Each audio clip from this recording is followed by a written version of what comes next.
Next gen நேயர்கள் அனைவருக்கும் கோடான கோடி நமஸ்காரங்கள். நான் உங்கள் டாக்டர் ஓம் சக்தி ராஜா.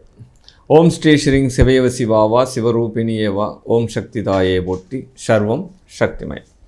அகிலாண்ட கோடி பிரம்மாண்ட நாயகி உமையினுடைய அருளோடும் உங்களுடைய அன்பு ஆதரவோடும் குருவினுடைய அதிசாரம் வக்ரத்தை பற்றி நம்ம இப்போ பார்க்க போகிறோம். இந்த குரு பெயர்ச்சி 2/6/2026 தான் குரு பகவான் மிதுனத்திலிருந்து கடகத்துக்கு பயிற்சி ஆகிறார். அதற்கு முன்னாடியே அதிசாரம் அப்படின்னு சொல்லப்படுது. ஏன்னா அதனுடைய இந்த பிளானட் எல்லாம் தன்னுடைய பாதையில் சற்று வேகமாகவோ அல்லது குறைவாகவோ பயணிக்கக்கூடிய காலம்தான் இந்த அதிசாரம் வக்ரம் அப்படின்ற ஒரு காரகத்துவம் வரும். சரி, இன்னொரு விஷயமும் சொல்லலாம். சூரியனுக்கு 9 குரு வரும்போது வக்ரமாகும். குருவுக்கு 5ஆம் இடத்தில் சூரியன் வந்தால் வக்ரமாகும். 5 to 9 வரைக்குமே அந்த வக்ரகதியாக தான் இருக்கும். சரி, இது எப்போ நடக்குது அப்படின்னு பார்த்தோம் அப்படின்னா கரெக்டாக விசுவாவசு வருடம் ஐப்பசி மாதம் 1 தேதி 18/10/2025 மிதுனத்திலிருந்து கடகத்துக்கு குரு பகவான் மாறுறார். அங்கே ஒரு 27 நாட்கள் இருக்கிறார். அதற்கு பிறகு 11/11/2025 5/12/2025 வரைக்கும் அந்த குரு பகவான் கடகத்தில் வக்கர நிலையிலே இருக்கிறார். அது மட்டும் இல்லாத அந்த 5/12/2025 மறுபடியும் மிதுனத்துக்கே ரிவேர்ஸில் வரார். இப்படி கடகம் டு மிதுனம், மிதுனம் டு கடகம், இதுதான் அதிசாரம். அப்போ வக்ரம் 2 விஷயங்கள் இங்கே நடக்குது. ஆக்சுவலாக 11/3/2026 வரைக்குமே ஒரு 4 மந்த்து 120 நாட்கள் வக்ரகதியார். ஐப்பசி 1லிருந்து மாசி மாதம் 27ஆம் தேதி வரைக்கும் இந்த குரு பகவான் அதிசாரத்தில் வக்ரகதி ஆகியிருக்கார். பட் இதனால் என்ன நடக்க போகிறது? ஏன்னா பெயர்ச்சி என்பது பலன். என்ன வருட கிரகங்கள் குரு பகவான், குரு தான் ஒரு ஜாதகத்தில் பரிகார கிரகம். இப்படி அந்த பரிகார கிரகம் அதிசாரம் வக்ரம் பெறதுனால 12 ராசிகளுக்கும் எப்படிப்பட்ட பாவக பலன் நடக்கப் போகுது? இது நடுவில் என்ன மிராக்கள் நடக்கப் போகுது? நாம் வளர்கிறோமா அல்லது பாதுகாக்கப்படுகிறோமா அல்லது வீழ்ச்சி அடைகிறோமா? இந்த 3 விஷயத்தை தான் நம்ம இப்போ டச் பண்ண போகிறோம். வாங்க உள்ளுர பார்க்கலாம். துலாம் ராசி அன்பர்களே, யாராவது ஒருத்தவங்க அரசாங்க தொடர்போடு அரசாங்க வேலை கிடைக்கணும் அப்படின்னு ரொம்ப நாளாக ட்ரை பண்ணிட்டுருக்கீங்க. எக்ஸாம் எழுதின்னு காத்துன்ட்ருக்கீங்க. ரிசல்ட்டுக்காக வெயிட் பண்ணுறீங்க. இல்லை நான் அதுக்குண்டான எக்ஸாம் எழுத போகிறேன் அப்படின்ற மாதிரிலாம் சூழ்நிலை இருக்கிறவங்க இந்த காலகட்டத்தில் போயிட்டு முயற்சிகள் செய்யுங்க, பரீட்சை எழுதுங்க. கண்டிப்பாக உங்களுக்கு கைமேல் பலன் உண்டு அப்படின்ற ஒரு வார்த்தை உங்களுக்கு இந்த பிரபஞ்சத்தின் மூலயமாக நான் சொல்கிறேன். தைரியமாக செயல்படுங்க, தன்னம்பிக்கையோடு செயல்படுங்க. உங்களுடைய கைத்திறன், ஞாபகத்திறன் அதிகப்படுத்தும் அப்படின்னு சொல்லப்படுது. ஆமாம், இந்த காலகட்டத்தில் எழுதக்கூடிய தேர்வுகள் உங்களுக்கு பெரும் வாழ்க்கையில் மாற்றத்தை கொடுக்கக்கூடிய வாய்ப்புகள் எல்லாமே கிடைக்கும். அரசு சார்ந்த பதவி வகிப்பவர்களுக்கு இன்க்ரிமெண்ட் கிடைக்கும் அப்படின்னு சொல்லலாம். அதே காலகட்டத்தில் அதிகாரத்துறையில் இருக்கிறவங்களுக்கும் நிறைய பொறுப்புகள் கொடுப்பாங்க அப்படின்னு சொல்லப்படுது. துலாம் ராசியில் இருக்கக்கூடிய அரசியல்வாதிகளுக்கு இப்பொழுது வலிய பதவிகளை கொடுப்பாங்க, வாண்டடாக கொடுப்பாங்க. அப்போ இருக்கிற இடத்துலையே உங்களுடைய பெயர் புகழ்கள் வளர்ச்சி ஆகிறதுக்கு உண்டான சூழ்நிலைகள் எல்லாம் இப்போ நடக்க போகிறது அப்படின்ற ஒரு விஷயத்தை சொல்லப்படுது. மனைவியினுடைய நேசிங்க. மனைவி கணவன் 2 பேரும் என்ன பண்ணணும், ஒவ்வொருத்தரும் புரிந்து பேசி நடந்து கொள்ளுங்கள் அப்படின்ற ஒரு விஷயத்தை சொல்லப்படுது.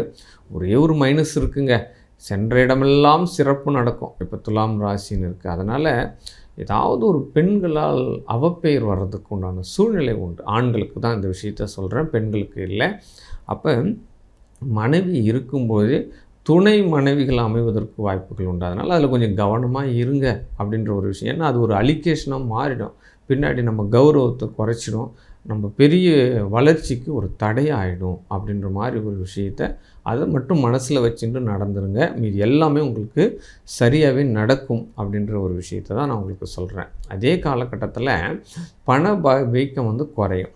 ரொம்ப பணத்தட்டுப்பாடு, பொருளாதார தட்டுப்பாடு, அப்போ கடன் சுமைகள், இது எல்லாமே தும்சம் ஆகிடுங்க. உங்களுக்கு வருமானம் அதிகமானாலே பிரச்சனை இல்லை, அப்புறம் ரெட்டிப்பு வருமானம் வரப்போகுது. அதனால் செலவுகளுக்கு தாராளமாக செலவு பண்ணுறீங்க. குடும்பத்தில் நீங்கள் மன மகிழ்ச்சியாக இருக்கிற மாதிரி அமைப்புகள் எல்லாமே உங்களுக்கு கிடைக்க போகுதுங்க அப்படின்ற விஷயத்த சொல்லலாம். சிறு குறு தொழில் பண்ணுறவங்களுக்கு வெற்றி வாய்ப்புகள் உண்டு. நடைபாதை வியாபாரிகளுக்கு வெற்றி வாய்ப்புகள் உண்டு. இந்த ஆட்டோ, ரிக்ஷா இந்த மாதிரி ஸ்மால் இண்டஸ்ட்ரி, ஸ்மால் பிஸ்னஸ் பண்ணுறவங்களுக்கு எல்லாமே இந்த குருவினுடைய வக்ரம் வந்து உங்களுக்கு வெற்றி வாகை சூட போகிறாங்க அப்படின்ற ஒரு விஷயத்தை மட்டும்தான் சொல்லப்படுது. இந்த காலகட்டத்தில் வீடு மனை சீர் பண்ணுறதுக்கு உண்டான வாய்ப்புகள் எல்லாமே நடக்கும். பழைய வீடை இடிச்சிட்டு புது வீடு கட்டுறது, படி மாற்றுறது, லெட்டின் பாத்ரூம் கட்டுறது, பின்னாடி ஒரு ஷெட்டு போடுறத, ஏதாவது ஒரு சிறு சிறு புனரமைப்பு பகுதிகள் பண்ணுறது, இப்போ மாடி மேலே மாடி கட்டுறது, அப்போ மாட்டுக்கு கொட்டகை போடுறது, இந்த மாதிரி விஷயங்கள் ரொம்ப நாளாக கிடப்பில் போட்டிருந்த விஷயங்கள் எல்லாம் நடக்கும்.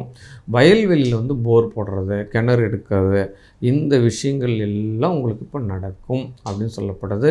இந்த துலாம் ராசியில் இருக்கிறவங்க விவசாயம் சார்ந்த இயந்திரங்கள் வாங்கலாம் இந்த காலகட்டத்தில். அப்போ கனரக இயந்திரங்கள் வாங்கலாம். அப்போ 12 வீல் வச்சு வாங்கிறது, வாகனம் வாங்கிறது, வாகனம் ஏற்கனவே ஓடின்னு இருக்கு, இன்னும் 2 வாகனம் வாங்கலாம்னா தைரியமாக வாங்கலாம். இந்த விஷயங்கள் எல்லாம் உங்களுக்கு சகலவித யோகங்களையும் தரப்போகிறது அப்படின்ற ஒரு விஷயத்தை சொல்லலாம் கண்டிப்பாக.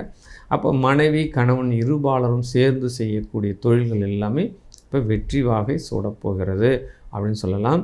மனைவி வழியில் ஒரு வருமானம் வரும் ஆண்களுக்கு.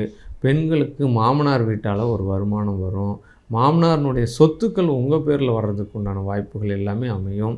இன்னொரு பாசிட்டிவ் என்ன அப்படின்னா, என்ன பண்ணுவா அப்படின்னா, ஏதாவது புறம்போக்கு நிலத்துலையோ இருக்கிற குடியுரிமைகளுக்கு இப்போ வந்து உங்களுக்கு அரசாங்கமே என்ன பண்ணும் அப்படின்னா, பட்டா போட்டு கொடுக்கறதுக்கு கூட வாய்ப்புகள் அதிகமாக உண்டு அப்படின்ற அரசாங்கத்தால் அத்தனை அனுகிரகமும் உங்களுக்கு இப்போ கிடைக்க போகிறது. அதற்கெல்லாம் நீங்கள் முயற்சி செய்யணும். நம்ம சொல்கிறோம், நீங்கள் கேட்குறீங்க அப்படின்றக்குள்ள அதற்குண்டான வாய்ப்புகள் நீங்கள் படிச்சிருக்கீங்க, அதுக்குண்டான வாய்ப்புகள்லாம் இருக்குது அப்படின்னா அதையெல்லாம் சர்ச் பண்ணிட்டு நீங்கள் அதனுடைய முயற்சிகளை நீங்கள் செய்கிறீங்கன்னா தான் அது வந்து நம்மளுக்கு சாதகமாக கிடைக்கும் அப்படின்றத முதல்ல நீங்கள் தெரிஞ்சுக்கோங்க. கேட்டுட்டு இந்த காதலை வாங்கிட்டு அந்த காதலை விட்டுட்டு போயிடக்கூடாது. நமக்கு நேரம் காலம் கூடி வருது, ஏதோ ஒரு பிரபஞ்சத்தின் மூலயமா ஒரு இன்ஸ்ட்ரக்ஷன் நம்மளுக்கு கிடைக்குது அப்படின்ற பட்சத்தில் நாம் அதை செயலாக திட்டமாக நீங்கள் செயல்படுத்தணும். கண்டிப்பாக செயல்படுங்க. அதற்குண்டான காரியங்கள் உங்களுக்கு ஜெயமாகும், அதில் மாற்று கருத்து கிடையாது அப்படின்னு சொல்லப்படுது.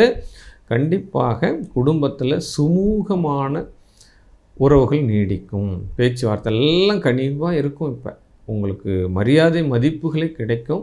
சென்ற இடமெல்லாம் சிறப்புகள் அமையும். அப்போ துலாம் ராசிக்காரர்கள் இந்த குருவினுடைய வக்கரம் மேலும் பலன் அடைவதற்கு எப்போயுமே நீங்கள் உக்கிர தெய்வங்களுடைய வழிபாடு பண்ணுங்கள். அதுவும் அம்மனுடைய வடிவங்கள் இருக்கக்கூடிய உக்கிர தெய்வங்களில் துர்கா தேவி ஆகட்டும், பிரித்தியங்கர் ஆகட்டும், இப்படிப்பட்ட தெய்வங்களில் அஷ்டமி காலங்களில் வழிபாடு பண்ணுறது, ராகு காலத்தில் வழிபாடு பண்ணுறது, இது எல்லாமே உங்களுடைய வாழ்க்கையில் பெரிய மாற்றத்தை உண்டு பண்ணும். வாழ்க வாழ்க வாழ்க.